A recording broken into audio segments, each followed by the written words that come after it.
Welcome to my channel. Uh, Please like and subscribe. Press the bell icon. The Geostatistics for Beginner is my book. The link for purchase of this book will be available soon. And this is the synopsis of my book. You can go through the synopsis. Now the presentation starts. The topic of the presentation today is application of geostatistics in mineral exploration. Now, first of all, I like to say the mineral exploration without geostatistics is not possible these days, because geostatistics helps a lot in optimizing the boreholes, no infructuous drilling, then estimation is very accurate, that is your prediction accuracy can be quantified. So with this background, I just like to take a few minutes to promote the book written by me. That is a book authored by me is the Geostatistics for Beginners. The book is mainly meant for younger generation professionals who are engaged in mineral exploration, mining, and students who are interested in learning the subject of geostatistics. It is available at Amazon.in. My website is it is given here in the screen itself. Details of my book, and there are 4 different videos already uploaded there. So kindly subscribe my channel, the Geostatistics for Beginners. Thank you.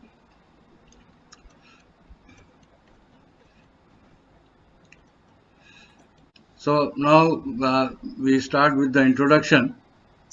The study of variability of regionalized variables. I'll explain what regionalized variables are. Is called geostatistics. In early 50s, Professor D.G. Krigge, a mining engineer working in a gold mine in South Africa, noticed discrepancies between the estimated grades of blocks and true grade after mining. Professor Matheron of Center of Geostatistics, Fontainebleau, France, thought that the underlying problem was the correlation existing between the sample values. This correlation had to be quantified as a function of distance between the sample.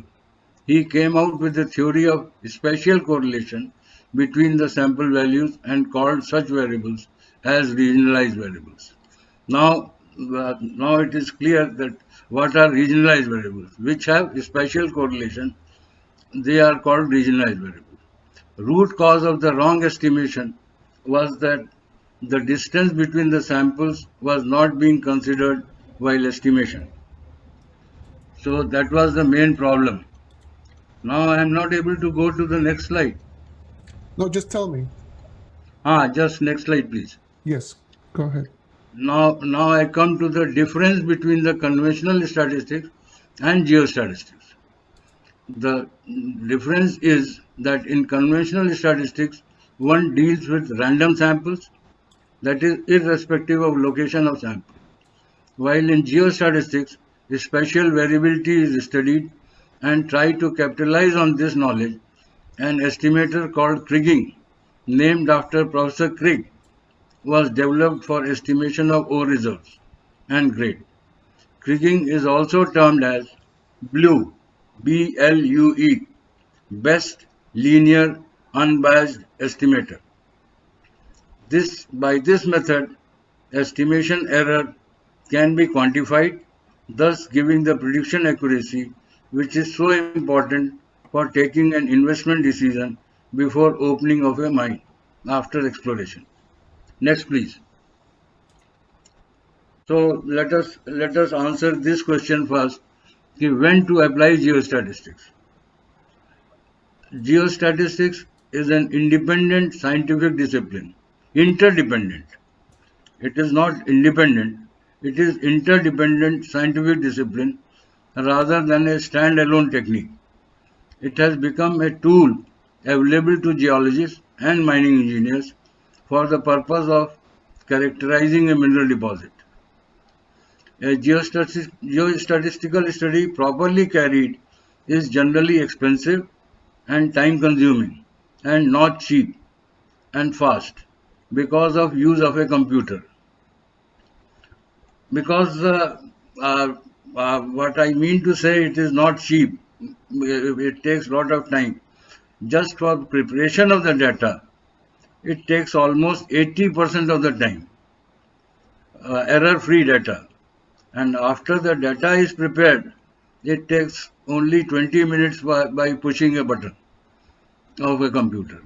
So it is data preparation takes a lot of time in geostatistics. Once it is decided to carry out a geostatistical study, objectives and assumptions should be clearly spelled out. Next one, please.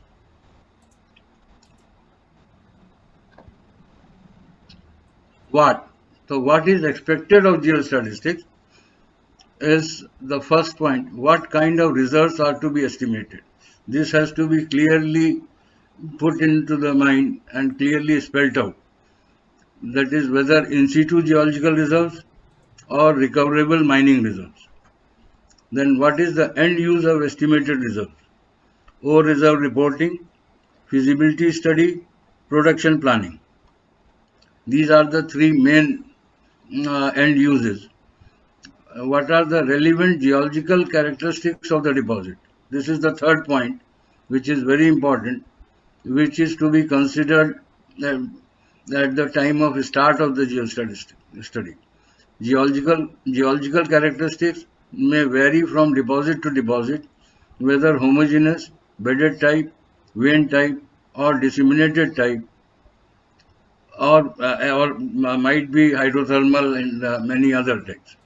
Then strike, dip, folds, faults, foliations, and joint planes, etc., have to be studied properly by the geological characteristics should be studied before starting a study, geostatistical study. Next one.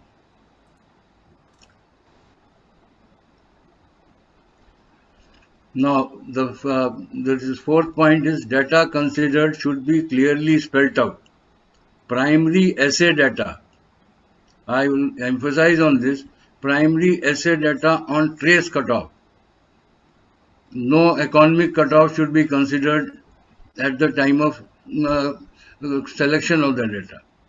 Computed zone-wise data along with associated thickness should be clearly spelled out. First thing is the data should be on trace cutoff.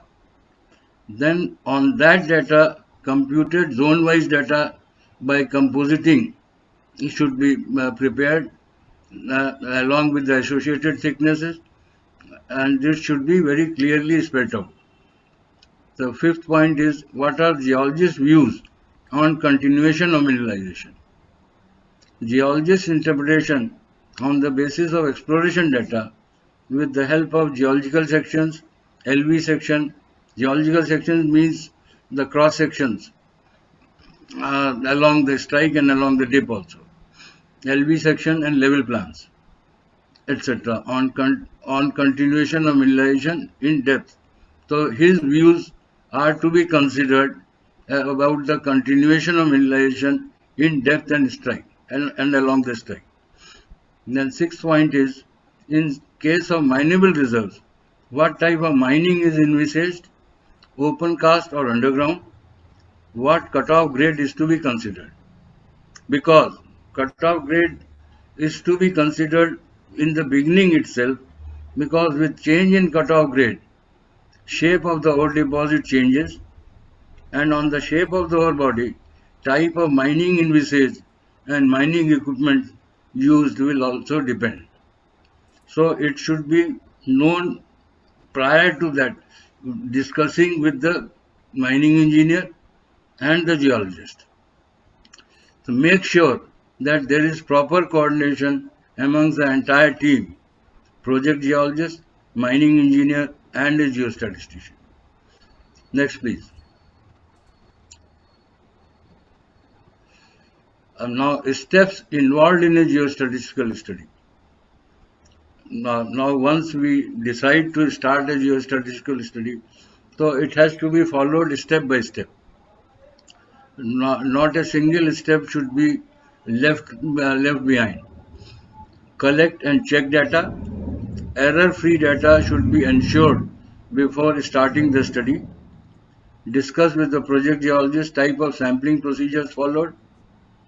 Change in sampling procedure during the exploration campaign and why. Because there are many times exploration in a deposit extends for 4 years, 5 years. And during that time, the project geologist gets changed. So the sampling procedure might change due to the change in person also. So this has to be clearly spelled out why the sampling procedure has been changed during the campaign. And different geological zones, this should be known prior to this. Preferential sampling of rich zones, if yes, why? There are many times just to upgrade your the ROM. Some people start doing the sampling of rich zones only. This is wrong. This should not be done because this will mislead the mining industry. Because what you say you will not find at the time of mining. Define regions and variables to be studied. Which are the areas, which are the regions, and which are the variables to be studied. What is the volume support? Now, this is another very important issue in geostatistics. There is a volume variance relationship, which is most important in geostatistics.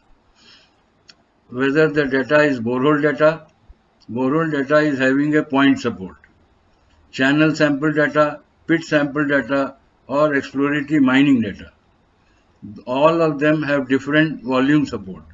On the perusal of the next slide, there is a table where I have given how the variance changes with change in support. Now you see, this is live data of a project. You can see the initial sample number was 2632. Minimum value was 0, maximum was 34.1, mean was 6.98, and variance was 51.56. Once it is composited to 1 meter length, number of samples were 3143. They increased. Then minimum maximum value also changed. Mean also changed from 6.98 to 6.50. Variance decreased. Now you see once the volume increases, the variance decreases. Then this project was to be done by open cast with the 6 meter of bench height. So it was composited on 6 meter length or 6 meter height. Every sample were considered to be 6 meter. And 6 meter with 1 meter, I mean to say, is the bottom part 1 meter to be considered, and in other part bottom 2 meter was considered. So you can see with the compositing at 6 meters, the variance came down to 35.03 from 51.56, and with 2 meter 34.73. So this is the actual data we will consider for further studies. That is 535 samples and 34.73 variance. Next slide, please.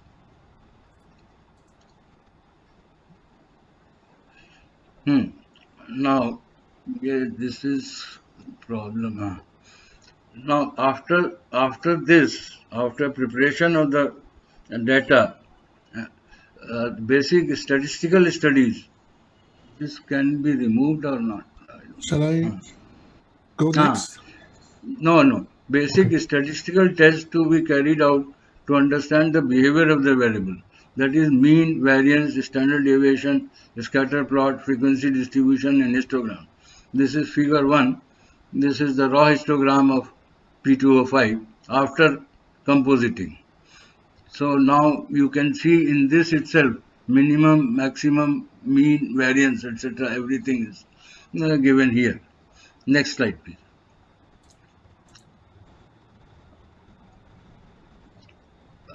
This top one can be removed. Hmm. Oh, Now another condition, this is which is to be satisfied. Condition of second order stationarity. By second order stationarity, I mean to say is the first order of stationarity is mean, then second order is variance, third order is the skewness, fourth is the kurtosis. So we consider up to second order mean and variance. To second order stationary to be fulfilled, that is mean and variance of the variable should be constant up to a certain distance. Why certain distance? I'll come later. Check for outliers and their locations. That is another very important point because outlier plays a very important role in deciding the economic viability of the deposit. Once I went to France for studying geostatistics. My director, Dr. Mrs. Margaret Armstrong, told us if there is a gold deposit and there is one single sample outlier of 100 grams per ton, average grade is 1 gram, and that is lying, that location is in the center of the deposit. If you consider it, so deposit becomes economically viable, and if you ignore it, the deposit is not economically viable. As a geostatistician, what will you do to include that in the database or exclude it? This is a very important question regarding outliers. So location of outliers within the deposit is very important because it may affect the economic viability of a deposit. So my answer to that was, when she asked us this question, I said we have to check the range of that particular sample, the range of influence, by doing more close space drilling and decide what is the range of influence of this, and that treat that as a separate population, and then mix the results. Otherwise, if you mix the entire database, then it will be giving you a misleading results. Calculation of experimental variogram. So variograms are calculated in 4 different directions, and that is a horizontal plane and a vertical direction along the whole. So four different directions in horizontal plane. In this, now a geological factor also comes while considering the calculation of experimental variograms. There is one direction along the strike and another direction along the dip, 90 degrees to the direction of strike. So what you will find in the experimental variogram, that in the 4 directions you will find different ranges. So along the strike, the variability will be less, and along the dip variability will be more. With that, from the variogram itself, you can find out what is the strike direction and what is the dip direction. Next, please.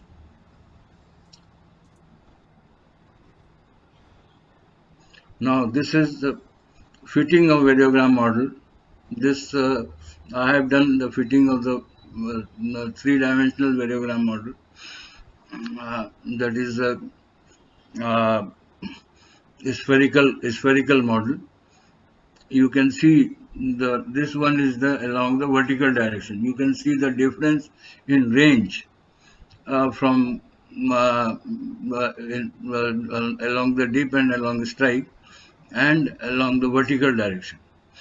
So it is very difficult to particularly in gold deposits where continuity along the depth or along the depth is range is found to be almost 3/4 at least one third or one fourth of the horizontal plane.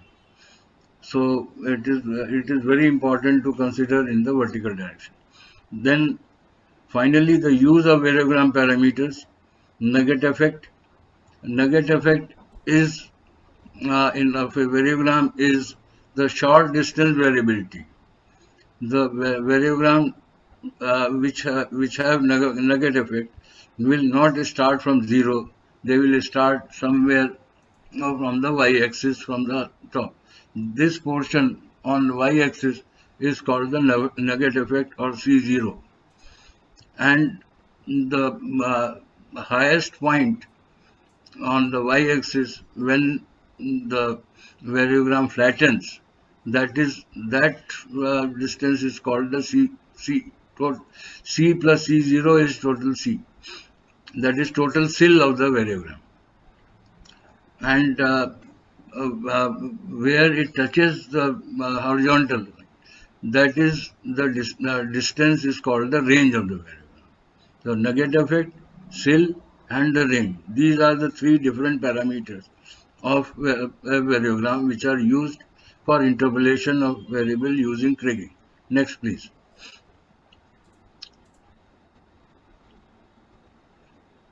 Now once we use the Kriging, that is why I told it takes time, because we have to decide what is the neighborhood to be considered for estimation, what is the discretization level. By discretization, I mean to say is that is on the periphery when the block is not complete. So there you need to divide the block into a smaller cells. That is called discretization. An estimation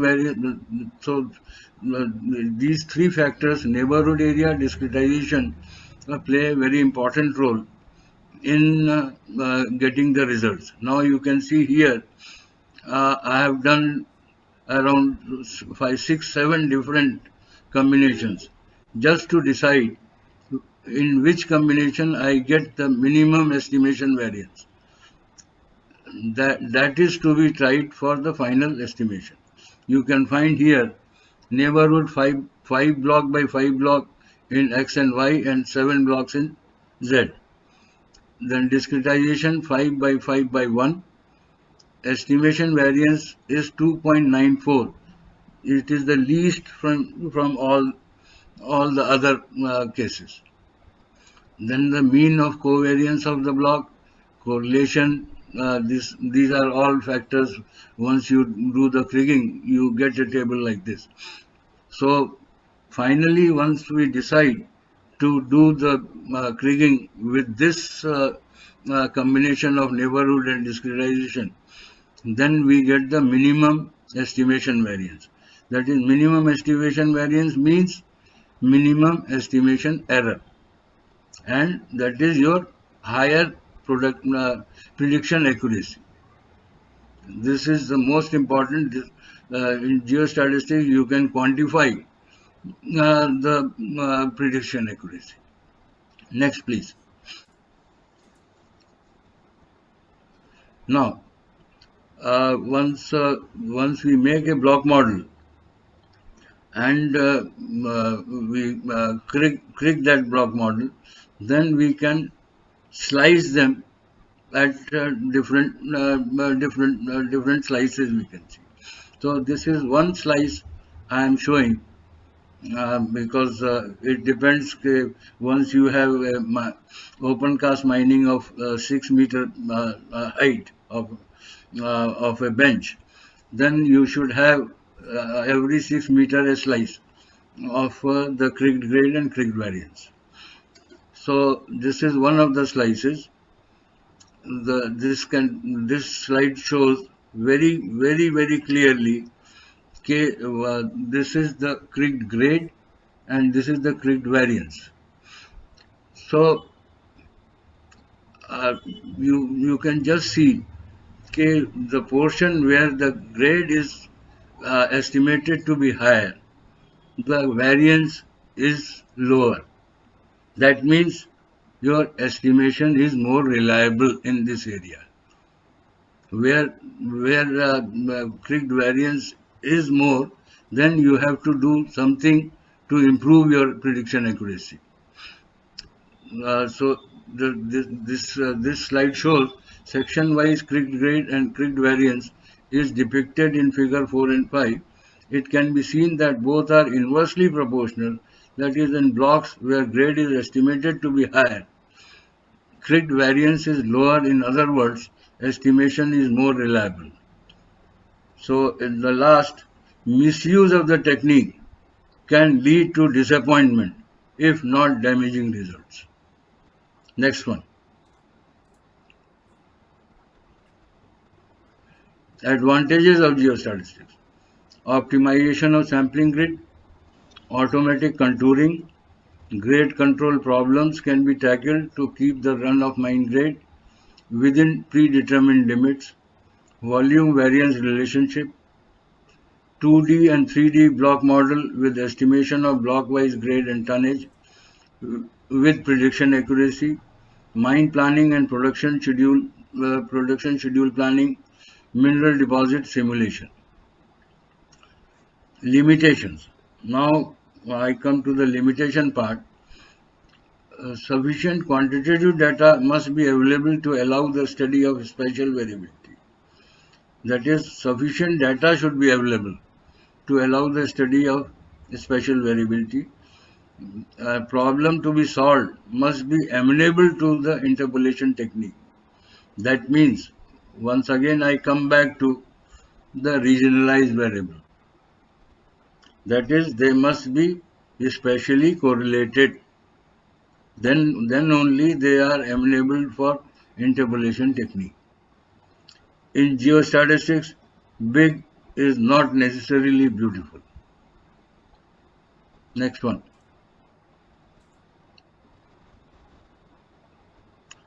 Conclusion. Thus, it can be concluded that geostatistics has emerged as a very useful tool for geologists and mining engineers for unbiased estimation and reporting of mineral resources, modeling and characterization of ore deposits, resulting in production planning and mine scheduling. So, this is how geostatistics is playing a very important role in the mining industry. Next, thank you, sir.